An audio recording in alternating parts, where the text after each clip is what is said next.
स्वागत के लिए आप सबको बहुत बहुत धन्यवाद। साथ हमारे कौन चलेगा, बोल साथ हमारे कौन चलेगा, बोल साथ हमारे कौन चलेगा, बोल साथ। ये सरकार आपके लिए नहीं चल रही है, ये सरकार सिर्फ बड़े बड़े उद्योगपतियों के। तकरीबन 1 साल पहले मैं कन्याकुमारी से कश्मीर तक पैदल चला। भारत जोड़ो यात्रा में लाखों लोग एक साथ मिलके चले। यात्रा में एक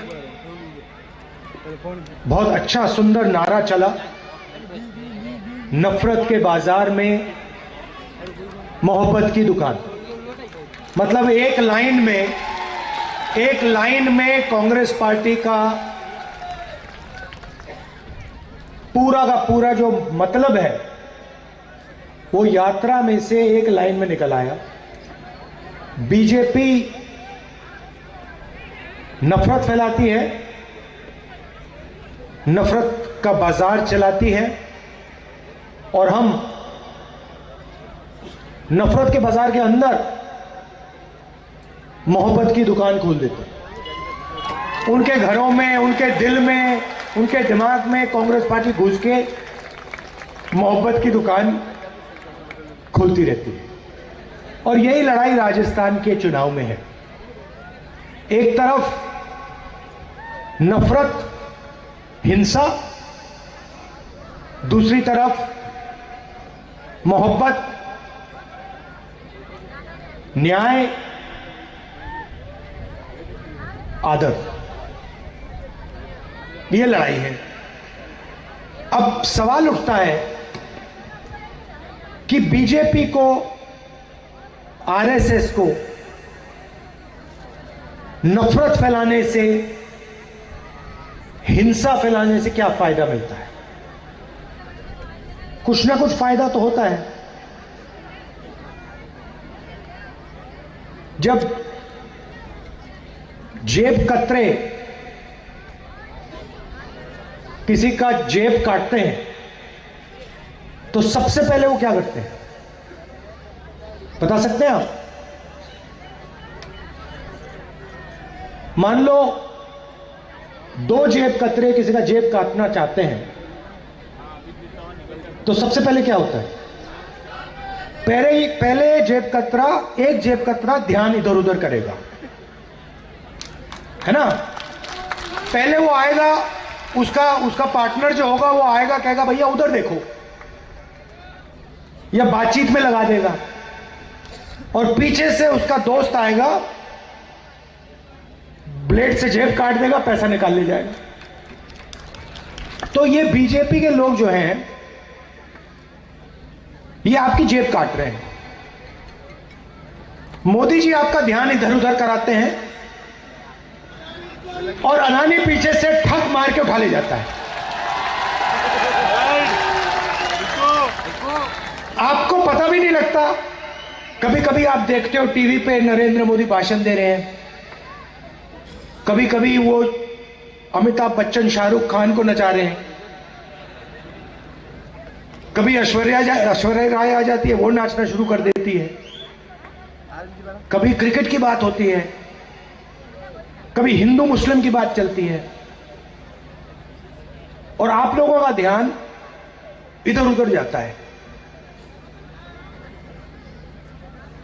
भाइयों और बहनों, लक्ष्य इनका एक ही है, आप में से पैसा कैसे निकाला जाए और वो अदानी जैसे अरबपतियों की जेब में कैसे डाला जाए, ये लक्ष्य। और आज मैं आपको थोड़ी गहराई में ये बताने आया हूं, ये समझाने आया हूं, ये इनका खेल कैसे चलता है।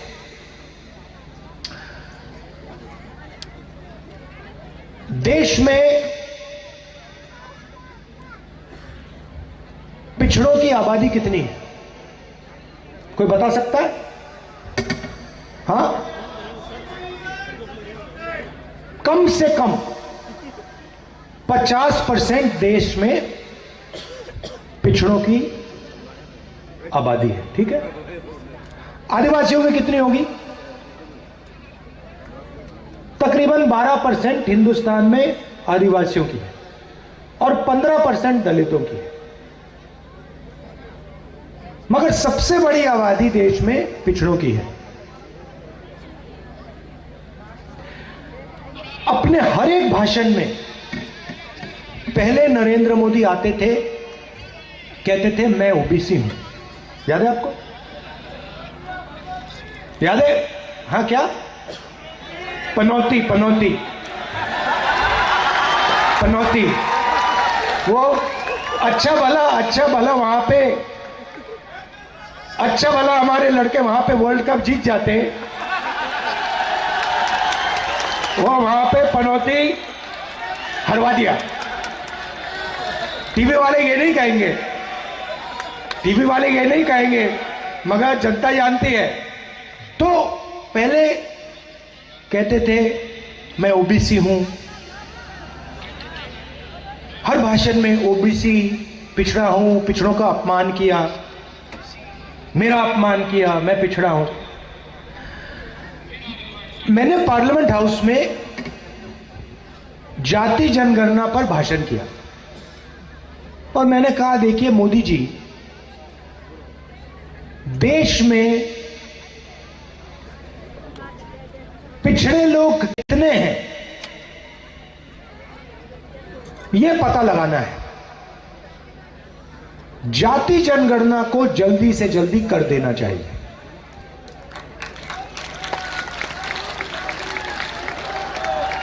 अगर हम भागीदारी की बात करते हैं, आदिवासियों की, दलितों की, पिछड़ों की, गरीब जनरल कास्ट के लोगों की, तो हमें सबसे पहले पता लगाना पड़ेगा भैया आबादी कितनी किसकी है, कितने लोग हैं, दलित कितने, आदिवासी कितने, पिछड़े कितने। तो जाति जनगणना पहला कदम है। दूसरा कदम जो सोने की चिड़िया है, हिंदुस्तान जिसको सब लोग सोने की चिड़िया कहते हैं, दूसरा कदम यह है कि भाई इसमें जो धन है और जो धन बट रहा है कितना किसके हाथों में जा रहा है। ये दो कदम है। अगर हम किसी को भागीदारी देना चाहते हैं। भाई और बहनों, जैसे ही मैंने जाति जनगणना की बात बोली ना, नरेंद्र मोदी के भाषण बदल गए। कहते हैं देश में सिर्फ एक जात है, गरीब, और कोई जात ही नहीं है। अरे भाई, अगर और कोई जात नहीं है तो आप ओबीसी कहां के?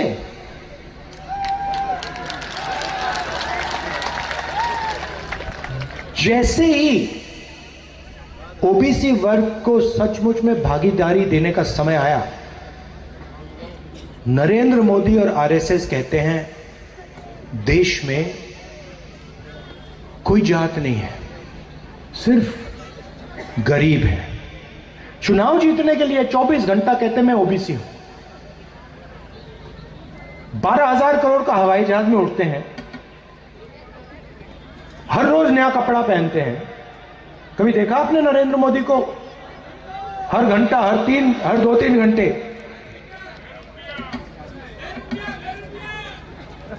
करोड़ों रुपए का सूट पहनते हैं, चुनाव के लिए ओबीसी। और जब ओबीसी को भागीदारी देने की बात आई, युवाओं को, ओबीसी युवाओं को देश में भागीदारी देने की बात आई, तो नरेंद्र मोदी जात ही नहीं है, एक ही जात है। अब सवाल क्या है, मैं आपको बताता हूं। सवाल यह है कि देश को चलाने में ओबीसी, दलित, आदिवासियों की कितनी भागीदारी है। अब आप जानते हो कि देश को आईएएस अफसर चलाते हैं। किसी भी बच्चे से आप पूछ लो क्या बनना चाहते हो, कहेंगे भाई हम तो आईएएस में जाना चाहते हैं। क्यों? देश को वो चलाते हैं, हर बच्चा जानता है। 90 आईएएस अफसर दिल्ली की सरकार को चलाते हैं। एमपी नहीं चलाता, एमएलए नहीं चलाता। नरेंद्र मोदी हिंदुस्तान के प्रधानमंत्री 90 लोगों के साथ मिलकर सरकार को चलाते हैं। आप देख लीजिए बीजेपी के मंत्रियों का चेहरा देख लीजिए, पार्लियामेंट में आपको दिखेंगे। नरेंद्र मोदी जी उनको कोई काम नहीं देते, उनको बस वहां बैठा रखा है, एमपी को, मंत्रियों को बैठा रखा है। असलियत में नरेंद्र मोदी और 90 लोग देश को चलाते हैं। तो मैंने पार्लियामेंट में सवाल पूछा, अगर ओबीसी की भागीदारी है तो 90 में से ओबीसी कितने, 90 में से दलित कितने, 90 में से आदिवासी कितने? ओबीसी की आबादी 50% है, कम से कम 90 में से 45 ओबीसी होने चाहिए। और अगर 100 रुपए खर्च हो रहे हैं तो 50 रुपए ओबीसी अफसरों को खर्च करने चाहिए। सिर हिला रहे हैं आप, बात तो सही है ना? अगर बजट में 100 रुपए खर्च हो रहे, आदिवासियों की आबादी 15% है, ठीक है, तो कम से कम 10% खर्चा तो ओबीसी अफसरों का होना चाहिए। सच्चाई क्या है? सच्चाई है कि 90 में से सिर्फ 3 अफसर ओबीसी वर्ग के हैं। और अगर हिंदुस्तान की सरकार 100 रुपए खर्च करती है तो ओबीसी अफसर 5 रुपए उसमें से खर्च करते हैं। तो ओबीसी का कोई भागीदारी नहीं है, सरकार चलाने में कोई भागीदारी नहीं। अब अगर आप इस बात से हैरान हुए तो फिर आदिवासी की सुन लो, दलितों की सुन लो। 90 में से 3 आदिवासी अफसर हैं और 100 रुपए में से 10 पैसे का निर्णय आदिवासी अफसर लेते हैं। तो यह सवाल मैंने उठाया और सारे के सारे बीजेपी के लोग चुप हो गए, चुप हो गए। और नरेंद्र मोदी के मुंह से ओबीसी शब्द गायब हो गया। बोलते नहीं अब ओबीसी, मैं ओबीसी हूं, अब नहीं बोलेंगे। क्यों? क्योंकि हो क्या रहा है, उनकी योजना के बारे में आपको बताना चाहता हूं। बीमा योजना को लीजिए। बीमा योजना में 35,000 करोड़ रुपए सरकार के लगते हैं। पैसा कहां से आता है? जीएसटी से आता है। सही बात? अब आपने वो सफेद शर्ट पहनी हुई है, जितना पैसा आप उस शर्ट के लिए दोगे जीएसटी में, उतना ही पैसा अदानी देगा अगर वो उस शर्ट को खरीदेगा। आप 1 लीटर आदिवासी युवा मोटरसाइकिल में 1 लीटर पेट्रोल भरता है, जितना पैसा उसके जेब से निकलता है उतना ही पैसा अदानी जी के जेब से निकलेगा अगर वो 1 लीटर पेट्रोल खरीदेगा। तो ओबीसी कौन, तो जीएसटी कौन देते हैं? गरीब जनरल कास्ट के लोग, आदिवासी, दलित और पिछड़े लोग। अब फसल बीमा योजना में 35,000 करोड़ रुपए आया, जीएसटी से आपने दिया। 20,000 करोड़ रुपए हिंदुस्तान की सरकार ने फसल बीमा योजना में डाला। 10,000 करोड़ रुपए सरकार, स्टेट की सरकारों ने फसल बीमा में डाला और 5,000 करोड़ रुपए हमारे किसानों ने फसल बीमा योजना में डाला। नरेंद्र मोदी जी ने 35,000 करोड़ रुपए 16 कंपनियों को पकड़ा दिए। 16 को, 17 को नहीं, 16 को। ये लो 35,000 करोड़ रुपए, किसका पैसा? जीएसटी का पैसा, दलितों का, आदिवासियों का, पिछड़ों का, गरीब जनरल कास्ट का। उन 16 कंपनी में आपको ना एक आदिवासी मिलेगा, ना एक दलित मिलेगा, ना एक ओबीसी मिलेगा। तो मेरा कहना है, नरेंद्र मोदी जी की योजना में जीएसटी से पैसा लिया जा रहा है, आपके जेब से पैसा लिया जा रहा है और हिंदुस्तान के सबसे बड़े उद्योगपतियों को दिया जा रहा है। जब बीमा लेने का समय आता है, किसान जाता है, कहता है भैया मेरा खेत बर्बाद हो गया, ओला गिर गया, ज्यादा पानी आ गया, तूफान आ गया, लोग ऐसे होंगे जिनको इलाज की जरूरत पड़ी, किसी को कैंसर हुआ होगा, किसी को दिल का दौरा पड़ा होगा, चोट लगी होगी। यहां पे किसी ने इलाज के लिए 1 रुपया दिया? फ्री में, फ्री में 25 लाख रुपए इलाज मुफ्त है।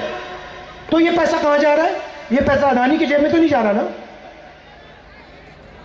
ये पैसा पिछड़ों के जेब में जा रहा है, दलितों के जेब में जा रहा है, आदिवासियों के जेब में जा रहा है, गरीब जनरल कास्ट के लोगों में जा रहा है। वो कहते हैं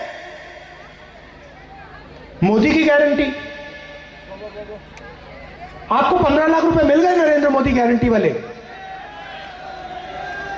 जब यहां पे आपकी गाय की बीमारी आई थी, लंपी कहते हैं उसको, बीजेपी वालों ने डिक्लेयर ही नहीं किया। वो 24 घंटे गौ माता की बात करते हैं, मगर जब गौ माता बीमार हुई तो मदद किसने की? कांग्रेस पार्टी।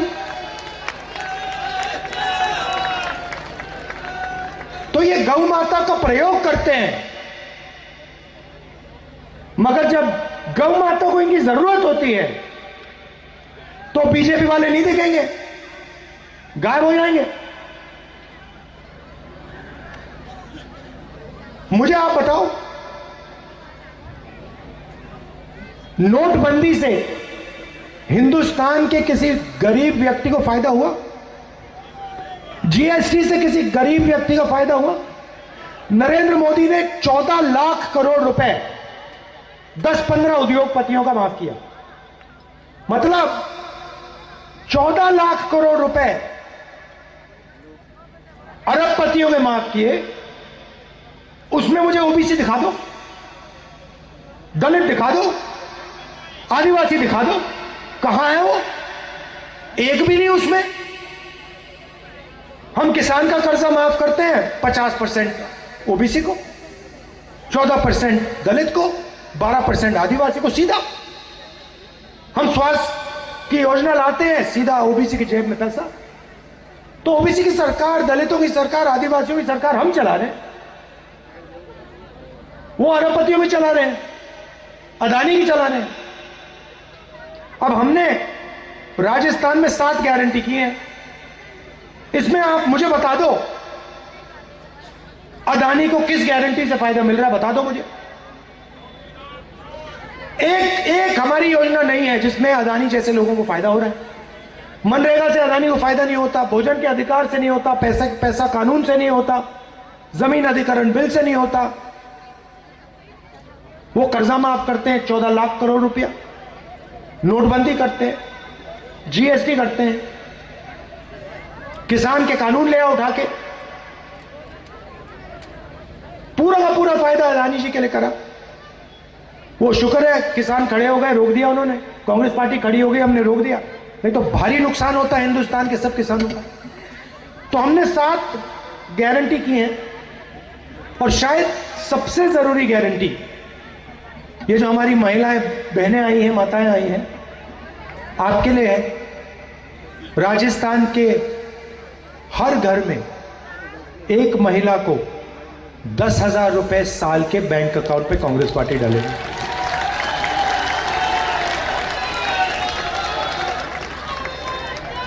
आज राजस्थान की माताएं बहनें 1200 रुपए का सिलेंडर खरीद रही हैं।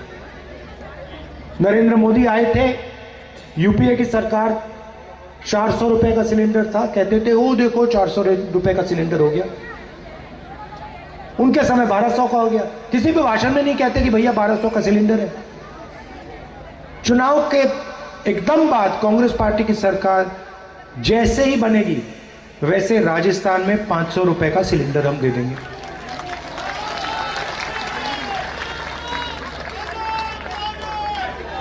शिक्षा के लिए हमने अंग्रेजी स्कूल का जाल बिछा दिया। हम चाहते हैं कि राजस्थान का हर युवा अंग्रेजी बोले। वो कहते नहीं भैया अंग्रेजी मत सीखो, हिंदी बोलो। हिंदी में कोई कमी नहीं है, हिंदी सीखनी चाहिए। राजस्थान में, उत्तर प्रदेश में, मध्य प्रदेश में आपको काम करना हो, किसी से बात करना हो, बिजनेस चलाना हो, हिंदी में चलेगा। मगर अंग्रेजी भी बहुत बड़ा हथियार है। आपको किसी विदेशी टूरिस्ट से बात करनी है, टूरिस्ट का बिजनेस खोलना है, टूरिज्म का बिजनेस खोलना है, कॉल सेंटर में काम करना है, आईटी का काम करना है, इंजीनियर बनना है, तो अंग्रेजी की जरूरत है। ये सच्चाई है। अब आप उनसे पूछो, अमित शाह से पूछो, गडकरी जी से पूछो, राजनाथ सिंह से पूछो कि भैया आप कहते हो 24 घंटा की अंग्रेजी नहीं बोलनी चाहिए, हिंदी बोलनी चाहिए। आपके बच्चे कौन से स्कूल में पढ़ते हैं? English medium. तो ये चाहते हैं कि इनके बच्चे इंग्लिश मीडियम में पढ़ें, इनके बच्चे अरबपति बने और जीएसटी का पैसा सीधा इनके जेब में जाए। हम चाहते हैं कि किसान का बेटा इंग्लिश बोले, मजदूर का बेटा इंग्लिश पढ़े, विदेश में जा पाए अगर जाने की जरूरत हो, हवाई जहाज में पायलट बने, हवाई जहाज को उड़ाए, टूरिज्म का बिजनेस खोले। ये फर्क है। इसीलिए हमने पूरे राजस्थान में अंग्रेजी स्कूल का जाल बिछा दिया और हम चाहते हैं कि राजस्थान का हर बच्चा अंग्रेजी में दिल खोल के बोले और जो भी उसका सपना है, बड़ा सा बड़ा सपना, वो उसको पूरा करे। आखिरी बात, हमारे जो सरकारी कर्मचारी हैं उनको ओपीएस मिलता था, बीजेपी ने छीन लिया। आपका जो था वो उन्होंने छीन लिया। क्यों? अदानी जी को पैसा देना है। सबकी जेब काटते हैं ये, किसानों की, मजदूरों की, सरकारी ऑफिसर्स की, सबकी जेब काटते हैं। तो हमने राजस्थान के सरकार के अफसरों को फिर से ओपीएस दिया। भाइयों और बहनों, पैसे की देश में कोई कमी नहीं है। सिर्फ सवाल यह है पैसा गरीबों की ओर जाएगा या अरबपतियों को मिलेगा। और दो तरीके की सरकार होती है, एक कांग्रेस पार्टी की जो गरीबों की मदद करती है, किसानों की मदद करती है, कमजोर लोगों की मदद करती है, और दूसरी उनकी सरकार, अरबपतियों की सरकार, मीडिया वाली सरकार। आपने टेलीविजन पे आप नरेंद्र मोदी का चेहरा 24 घंटे देखते हो। आपने टीवी पे कभी किसी किसान का चेहरा देखा है? किसी किसान को शिकायत करते हुए, किसी बेरोजगार युवा को, किसी मजदूर को आपने टीवी पे बात करते हुए कभी देखा? क्योंकि टीवी उनका है ही नहीं। अगर टीवी किसानों का होता, मजदूरों का होता, छोटे दुकानदारों का होता, राहुल गांधी का, कारगे जी का चेहरा 24 घंटा टीवी पे आपको दिखता। तो आपके सामने बड़ा निर्णय है, कांग्रेस पार्टी की सरकार बनानी है, बीजेपी की सरकार बनानी है। अगर आप बीजेपी को समर्थन दोगे, जो भी कांग्रेस पार्टी ने आपके लिए किया, चाहे वो ओपीएस हो, किसानों के लिए जो किया वो, गैस सिलेंडर, स्वास्थ्य योजना, सारा का सारा बीजेपी छीन के अदानी को दे दी। जाति जनगणना नहीं होगी, ओबीसी को, दलितों को, आदिवासियों को अधिकार नहीं मिलने वाला। हमने निर्णय ले लिया है, राजस्थान की सरकार आएगी, पहला काम जाति जनगणना राजस्थान में, उसके बाद दिल्ली में जाति जनगणना। यह मैं आपसे कहने आया था। आपने इतने प्यार से मेरी बात सुनी, दिल से आपका धन्यवाद करता हूं।